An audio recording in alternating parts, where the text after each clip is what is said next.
Hello class, and welcome back to the class discussion of And Then There Were None. We're down to the last two chapters, chapter 15 and 16, and if you're like me, you probably have no clue what's going on and cannot figure things out. Maybe you're better than me. Anyways, let's discuss these two chapters.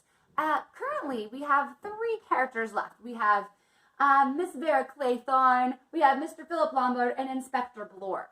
They are still looking for Dr. Armstrong and aren't sure where he is ended up because there's really no place to hide on the island, remember? And Vera brings up a valid point. She comes back to that darn nursery rhyme.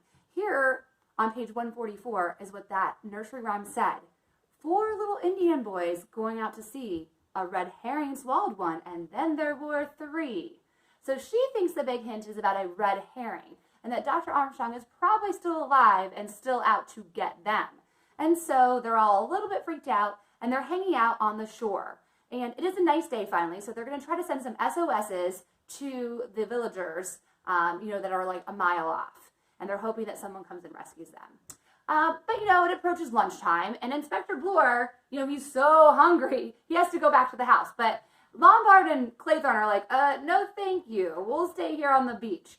And so Inspector Blore goes back to the house, and of course, we hear a loud noise, and Vera and Philip Lombard head to the house. They find that Inspector Blore has had a statue dropped on his head, and he is no longer with us. The statue was dropped from the second story, so they know that someone is still alive on the island besides themselves, and they're pretty freaked out. But they assume it's Dr. Armstrong. So they head back to the beach, and they're looking around, and they see, Dr. Armstrong's body floating on the shore. They pull him in, see that he's dead, obviously, and lay him out. And at that point, both Vera and Philip Lombard realize that they're the only 2 people left, so one of them must be the murderer. And Vera outwits Philip Lombard, grabs his gun, and shoots him in the head. So all that leaves us is with Vera Claythorne.